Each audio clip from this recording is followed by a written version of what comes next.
ដូចដំរីមិនបាច់ចាំសុំមួយតែបងចាំឲ្យនាងបីអ្នកណាមិនល្បីថាបងនេះផឹកពូកែស្រាប់តាមនាងងើយគេខ្មែរបងជាអ្នកផឹកតែមិនមែនប៉ោឡែជើងខ្លាំងនៅតំបន់ស្រុកស្រែឈានជើងដល់ក្រុងក៏មិនខ្លាចដែរស្រាប់ស្នាមដាំចិត្តថាទៅជាប់នីស័យលើកដៃសាច់ស្អាតដូចជាសាច់ចរណៃក៏ជាពោភ្លៀមសាសតជាបែតៃបងនេះគឺជាច័ន្ទតែមិនលួសសំដីបងឃើញនាងផឹកនាងថាផឹកឲ្យចាំសាច់នាងអើយមិនបាច់ចាំភ័យឬសាច់មិនស្អាតនាងចេះថែខ្លួននាងហើយនាងផឹកតែឆ្លាតថែមទាំងសងបាត់រស់ស៊ីមិនឲ្យចាញ់គេអូនស្អាតអូនឆ្លាតថាមិនឲ្យចាញ់គេផឹកស៊ីលក់ដូរអូនចេះមកកាផ្លេបងនេះក៏ចង់នាំអូនភ្លួតស្រកគេស្រាថ្នាំឆ្លងប្រទេសជួកែវនៅមានមេជុំពីក្រៅដល់យកប្រយុទ្ធដល់ព្រឹកខ្វាយដៃបត់ជើងយើងអង្គុយដល់ស្ពឹកស្រាថ្នាំជូរជាតិតែបំផិតដងមួយទឹកមុំមកទឹកចិត្តបានហាសនីស្ដាយ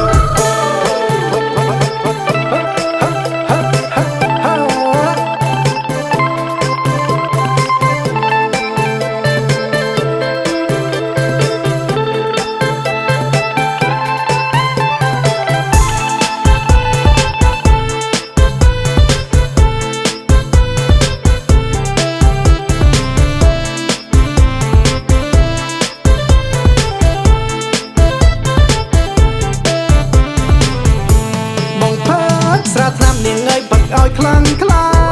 បងផឹកកាលណានាងអើយខ្លាំងដូចដំរីមិនបាច់ចាំសុំមួយតែបងចាំឲ្យនាងបីអ្នកណាមិនល្បីថាបងនេះផឹកពូកែស្រាថ្នាំនាងអើយគេខ្មែរបងជាអ្នកផឹកតែមិនមែនប៉ោឡែជើងខ្លាំងនៅតំបន់ស្រុកស្រែឈានជើងដល់ក្រុងក៏មិនខ្លាចដែរស្រាថ្នាំដាំចិត្តថាទៅជាប់នីស័យលើកដៃសាច់ស្អាតដូចជាសាច់ចរណៃក៏ជាពោភ្លៀមសាសតជាបែតៃបងនេះគឺជាច័ន្ទតែមិនលួសសំដីបងឃើញនាងផឹកនាងថាផឹកឲ្យចាំសាច់នាងអើយមិនបាច់ចាំភ័យឬសាច់មិនស្អាតនាងចេះថែខ្លួននាងហើយនាងផឹកតែឆ្លាតថែមទាំងសងបាត់រស់ស៊ីមិនឲ្យចាញ់គេអូនស្អាតអូនឆ្លាតថាមិនឲ្យចាញ់គេផឹកស៊ីលក់ដូរអូនចេះមកកាផ្លេបងនេះក៏ចង់នាំអូនភ្លួតស្រកគេស្រាថ្នាំឆ្លងប្រទេសជួកែវនៅមានមេជុំពីក្រៅដល់យកប្រយុទ្ធដល់ព្រឹកខ្វាយដៃបត់ជើងយើងអង្គុយដល់ស្ពឹកស្រា